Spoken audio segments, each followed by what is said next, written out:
أعوذ بالله من الشيطان الرجيم بسم الله الرحمن الرحيم الحمد لله رب العالمين والصلاة والسلام على أشرف المرسلين وعلى آله وصحبه أجمعين أما بعد قال رسول الله صلى الله عليه وسلم ആദരവായ നബി തങ്ങൾ പറഞ്ഞു ഇദാ കാന ജുൻഹുൽ ലൈലി ഇദാ കാന ജുൻഹുൽ ലൈലി രാത്രിയുടെ ആരംഭമായി കഴിഞ്ഞാൽ ഔ അംസൈത്തും അല്ലെങ്കിൽ നിങ്ങൾ വൈകിട്ട് ആയിക്കഴിഞ്ഞാൽ രാത്രിയുടെ സൂര്യൻ അസ്തമയ സമയത്ത് ആയിക്കഴിഞ്ഞാൽ ഫകുഫു സിബിയാനക്കും നിങ്ങളുടെ മക്കളെ നിങ്ങൾ പുറത്തിറങ്ങുന്നതിനെ തൊട്ടും നിങ്ങൾ തടയുക.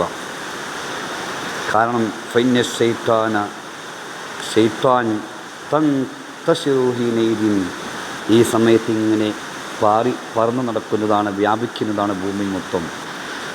ഫഇദാ ദഹബത്ത് സഅത്തും മിനൽ ലൈലി ആ രാത്രിയുടെ കുറച്ച് സമയം കഴിഞ്ഞു പോയി കഴിഞ്ഞാൽ, അസ്തമയം കഴിഞ്ഞു ആയിക്കഴിഞ്ഞാൽ ഫഹല്ലൂഹും ആ സമയത്ത് നിങ്ങളുടെ മക്കളെ വീട്ടിൽ നിന്ന് ഒഴിവാക്കിയിട്ടോ, നിങ്ങൾ മക്കളെ വീട്ടിൽ നിന്ന് പുറത്തിറക്കിക്കോ.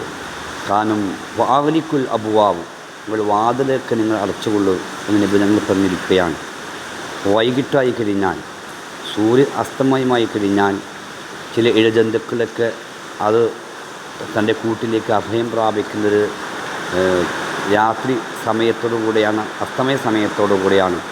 അല്ല, ശൈത്തന്മാർ ആ സമയത്ത് ഇങ്ങനെ പാറിപ്പറന്ന് നടക്കുന്നു, ഭൂമിയിൽ മൊത്തം ഇങ്ങനെ വ്യാപിച്ച് പരന്നു നടക്കുന്നു, ജനങ്ങളെങ്ങനെയൊക്കെയാണ് വഴിപിഴപ്പിക്കേണ്ടത് എന്നൊക്കെ കൂടി ശൈത്താൻ മൊത്തം പരന്നു നടക്കുന്നതാണ്. അതുകൊണ്ട് ആ സമയത്ത് നിങ്ങളുടെ മക്കളെ നിങ്ങൾ എന്ത് ചെയ്യുക, നിങ്ങളുടെ വീട്ടിൽ നിന്ന് പുറത്തിറക്കരുത്. മക്കളെന്ന് പറഞ്ഞാൽ ചെറിയ കുട്ടികളെയാണ്. അപ്പോൾ വലിയവർക്ക് ദേക്കൂലെ എന്നർത്ഥം വരും. അങ്ങനെയല്ല, വലിയവർക്ക് ഈ പറയപ്പെട്ടതായ വൈകിട്ടുള്ള സമയത്ത് ആദരവായ നബി സല്ലല്ലാഹു അലൈഹി വസല്ലം പഠിപ്പിച്ചിരുന്ന വിക്രും ദ്വായക്കും അറിയുന്നവരാണ്. ഒരാൾ രാവിലെ ആയി കഴിഞ്ഞാൽ വൈകിട്ടായി കഴിഞ്ഞാൽ സൂര്യാസ്തമയ സമയത്തോ സൂര്യ ഉദിക്കുന്ന സമയത്തോ ഒരാൾ അഊദു ബികലിമാത്തില്ലാഹി താമ്മാത്തി മിൻ ശർരി മാ ഖലഖ് ബിസ്മില്ലാഹില്ലദീ ലാ യദുറു മഅ ഇസ്മിഹി ശൈഉൻ ഫിൽ അർളി വലാ ഫിസ് സമാഇ വഹുവ സമീഉൽ അലീം എന്നൊരാൾ വൈകിട്ട് പറഞ്ഞു കഴിഞ്ഞാൽ അവർക്ക് രാത്രിയിൽ ഒരു വസ്തുക്കളെയും ഉപദ്രവം ഏൽക്കുകയില്ല. രാവിലെ പറഞ്ഞു കഴിഞ്ഞാൽ പകലിൽ അവനക്കൊരു ബുദ്ധിമുട്ടും ഏൽക്കുകയില്ല എന്ന് ഹദീസിൽ നബി തങ്ങൾ പറഞ്ഞിട്ടുണ്ട്. അപ്പോൾ ഈ ദിക്ർ അറിയില്ലാത്ത ചെറിയ മക്കൾ, ആ മക്കൾ എന്ത് ചെയ്യുക, നമ്മൾ ഒരിക്കലും വീട്ടിൽ നിന്നും ഈ സൂര്യൻ അസ്തമിക്കുന്ന സമയത്ത്, രാത്രിയുടെ ഇരുട്ട് മൂടുന്ന സമയത്ത് നിങ്ങൾ ഒരിക്കലും ആ ഇരുട്ടാവുന്ന സമയത്ത് നിങ്ങൾ ഒരിക്കലും ചെറിയ മക്കളെ വീട്ടിൽ നിന്നും പുറത്തിറക്കരുത് എന്നാണ് ഈ ഹദീസിൻ്റെ സാരം. നമ്മുടെ മക്കളെയെല്ലാം അല്ലാഹു സുബ്ഹാനഹു വ തആല എല്ലാവിധ ബുദ്ധിമുട്ടുകളിൽ നിന്നും എല്ലാവിധ പ്രയാസങ്ങളിൽ നിന്നും അല്ലാഹു കാത്തുരക്ഷിക്കുമാറാകട്ടെ.